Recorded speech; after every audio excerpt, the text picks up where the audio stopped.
Friends, ఇప్పుడే అందిన వార్త. రాష్ట్రంలో పోస్టల్ బ్యాలెట్ లెక్కింపు. ఈ పార్టీకి భారీ ఓట్లు. ఈ విషయాలన్నీ తెలుసుకునే ముందు వీడియోని పూర్తిగా చూడండి. అప్పుడే మీకు పూర్తిగా అర్థమవుతుంది. అదేవిధంగా చాలామంది సబ్స్క్రైబ్ చేసుకోకుండా వీడియోని చూస్తున్నారు. దయచేసి సబ్స్క్రైబ్ చేసుకోండి. సబ్స్క్రైబ్ చేసుకోవడం వల్ల నేను చేసే ప్రతి వీడియో అప్డేట్ మీకు ముందుగానే నోటిఫికేషన్ రూపంలో వస్తుంది.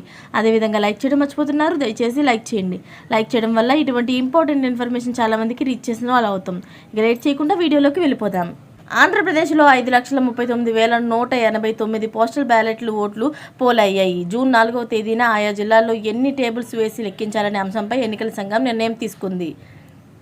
ఇక ఇలా ఉండగా పోస్టల్ ఓట్ల లెక్కింపు విషయంలో ఒకంత వివాదం తలెత్తింది. డిక్లరేషన్పై గెజిటెడ్ ఆఫీసర్ సంతకం లేని ఓట్లు లెక్కించాలా వద్దా అన్నదానిపై మీమాంస నెలకొంది. అయితే గెజిటెడ్ ఆఫీసర్ సంతకం చేసిన సీల్ లేకపోయినా పోస్టల్ ఓట్లను పరిగణనలోకి తీసుకోవాలని తెలుగుదేశం కూటమి గట్టిగా పట్టుబడుతుంది. ఇందుకు ఎన్నికల కమిషన్ మౌలికంగా అంగీకారం కూడా తెలిపింది. అయితే ఆ అంగీకారం రాతపూర్వకంగా కావాలని తెలుగుదేశం కూటమి పట్టుబడుతుంది. వాస్తవానికి గెజిటెడ్ ఆఫీసర్ సంతకం బాధ్యత ఎన్నికల కమిషన్దేనని రాజ్యాంగ నిపుణులు చెబుతున్నారు. గెజిటెడ్ ఆఫీసర్ ద్వారానే పోస్టల్ బ్యాలెట్ విడుదల అవుతుందని, ఆయన ఇవ్వకుండా ఎవరికీ పోస్టల్ బ్యాలెట్ అందే అవకాశమే లేదని అంటున్నారు. ఆ కారణంగానే సంతకం, సీల్ వంటి టెక్నికాలిటీస్తో సంబంధం లేకుండా పోలైన ఓట్లన్నీ లెక్కించాలని తెలుగుదేశం కూటమి డిమాండ్ చేస్తుంది. అది ఇలా ఉంచితే ఏపీలో ఎన్నికల ఫలితం ఎలా ఉండబోతుందో పోలైన పోస్టల్ ఓట్లను బట్టి చెప్పేయవచ్చని పరిశీలకులు విశ్లేషిస్తున్నారు. పోస్టల్ బ్యాలెట్ ఓటింగ్లో ఏపీ సరికొత్త రికార్డు సృష్టించింది. దేశంలో ఎన్నడూ ఎక్కడా లేని విధంగా భారీగా ఉద్యోగులు పోస్టల్ బ్యాలెట్ల ద్వారా తమ ఓటు హక్కును వినియోగించుకున్నారు.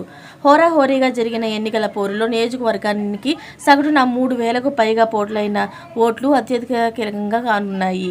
అధికార పార్టీయే పోస్టల్ బ్యాలెట్ ద్వారా ఉద్యోగులు వినియోగించుకుంటున్న ఓట్లు ఖచ్చితంగా తమకు వ్యతిరేకంగానే ఉన్నాయని నమ్మింది. ఆ లెక్కలను చూస్తే రాష్ట్రంలో ఏ నియోజకవర్గంలోనూ కూడా వైసీపీ గట్టెక్కే పరిస్థితి లేదని భావన ఇప్పుడు సర్వత్రా వ్యక్తం అవుతుంది. అయితే అదే సమయంలో నెటిజన్లు భారీగా పోలైన పోస్టల్ ఓట్లు ఉత్కటిస్తుంది. ఇలాంటి లేటెస్ట్ అప్డేట్స్ అన్ని మీరు ముందుగానే పొందాలి అనుకుంటే ఛానల్ని సబ్స్క్రైబ్ చేసుకోండి. అలాగే పక్కనే ఉన్న గంట సింబల్ని క్లిక్ చేయడం మర్చిపోకండి. Thanks for watching friends.